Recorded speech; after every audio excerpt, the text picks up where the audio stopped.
எங்க அப்பா சொன்ன ஒரு இன்சிடென்ட், ஒரு சாட்சி ஞாபகத்தில் வருது. அமெரிக்கா தேசத்துல ஒரு வாலிபன், அவங்க வீட்டில் அவன் மட்டும்தான் ரட்சிக்கப்பட்டான். அமெரிக்கா தேசம் தான் நினைக்கிறேன். அவன் இருக்கிறது ஒரு கிராமத்துல, அந்த வீட்டில் வேற யாரும் ரட்சிக்கப்பட்டவர்கள் அல்ல. அவன் வாலிப வயசுலேயே தேவனை அறிந்து தேவனை ஆராதித்து அவனுடைய ஒரு விசுவாசம் என்னன்னா, எனக்கு கத்த திறக்கிற வாசல் போதும். அப்பதான் படிச்சு முடிக்கிறான். படிச்சு முடிச்சு பல வேலைகளை ட்ரை பண்ணி பார்க்கறான். எந்த வேலையுமே அவனுக்கு கிடைக்கல. என்னெல்லாம் இன்டர்வியூ அட்டெண்ட் பண்ணி பார்த்தான், கிடைக்கல. சோ இதனால ஒரு பக்கம் வேலை கிடைக்கலங்கிற வருத்தம், இன்னொரு பக்கம் குடும்பத்தார் பேச தொடங்கிட்டாங்க, சொந்தங்கள் பேச தொடங்கிட்டாங்க, சுத்தி இருக்கிறவங்க எல்லாம் பேச தொடங்கிட்டாங்க. இது ஆண்டவருக்கு பிடிச்சிருக்கீங்க, இது ஆண்டவருக்கு அழைச்ச அழைப்புல நின்றுட்டு இருக்கிறீங்க, உனக்கு ஏன் வாசல் திறக்கலன்னு கேள்வி மேல கேள்வி. அவனுக்கு சொல்றதுக்கு பதில் இல்ல. அப்பதான் கடைசி ஒரு கம்பெனில இருந்து ஒரு கால் இன்டர்வியூ வருது. அந்த இன்டர்வியூ வந்து அவன் மண்டே போய் அட்டெண்ட் பண்ணணும். அந்த சண்டே விசுவாசத்தோட சர்ச்ல போய் எல்லாரும் முன்னாடி மைக் எடுத்து சாட்சி சொல்றான், நாளைக்கு நான் ஒரு இன்டர்வியூ போறேன், எல்லாரும் ஜெபிச்சுக்கோங்க, கர்த்தர் எனக்கு அதை வாக்கியம் பண்ணுவாராக அப்படின்னு சொல்லிட்டு சாட்சி சொல்லிட்டு போறான். அடுத்த நாள் காலையில கிளம்பி வீட்டுல ரயில்வே ஸ்டேஷன் போகணும். அந்த ஸ்டேஷன்ல 2 ட்ரெயின் தான் வரும். ஒன்னு காலையில ஒரு குறிப்பிட்ட டைமுக்கு வரும், அது முடிஞ்சிச்சுன்னா மத்தியானம். அது காலையில பிடிக்கிற அந்த ஃபர்ஸ்ட் ட்ரெயின்ல பிடிச்சாதான் அவனுக்கு சரியான இடத்துக்கு சரியான நேரத்துக்கு போக முடியும். அது பிடிக்கலன்னா அடுத்து மத்தியானம் தான் ட்ரெயின். வீட்டுல இருந்து புறப்பட்டு அந்த ரயில்வே ஸ்டேஷன் போகிற வழி பாதி தூரம் வரும்போது சரியான மழையோடு கூட பயங்கர காத்து. அந்த காத்துல அந்த ரோட் சைடுல ஒரு மரம் குறுக்க விழுந்துச்சு. இப்போ கூட்டிட்டு போன கேப் என்ன பண்ணிட்டான், சார் இதுக்கு மேல வண்டி போகாது, நீங்க நடந்து தான் போகணும். சரி, இவன் கார்ல இறங்கி வேகமா அந்த ஸ்டேஷனுக்கு நடந்து போறான். போய் ஸ்டேஷன்ல ட்ரெயின் பிடிக்கலான்னு போகும்போது அவன் எந்த ட்ரெயினுக்கு வந்தாலும் அந்த ட்ரெயின் போயிடுச்சு. நீ அடுத்த ட்ரெயின் மத்தியானம் தான் இருக்குது. அந்த ட்ரெயின்ல போயும் யூஸ் கிடையாது. காலையில அந்த ட்ரெயின்ல போயிருந்தா அவனுக்கு அந்த இன்டர்வியூ அட்டெண்ட் பண்ணிருக்கலாம். இப்போ வீட்டுக்கு போன அவமானம். சர்ச்சில் போய் என்ன சொல்லணும் தெரியல.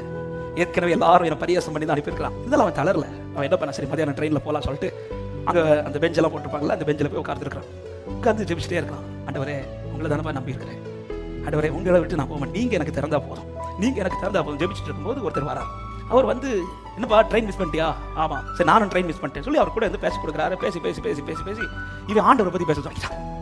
ஏன்னா ஆண்டவர் ரட்சித்தது, ஆண்டவர் அவனை தொட்டது, அவனுடைய ரட்சிப்பின் அனுபவ சாட்சியெல்லாம் பேச பேச பேச அவருக்கு பயங்கர ஷாக். இப்படி ஒரு ஆண்டவர் இருக்கிறாரா, இந்த ஆண்டவர் எனக்கும் தேவைன்னு சொல்லிட்டு அந்த இடத்துல ஆண்டவர் அவர் அக்செப்ட் பண்ணிட்டார்.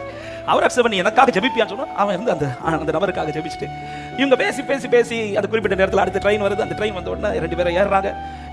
2 பேரும் இறங்குறது ஒரே ஸ்டாப்.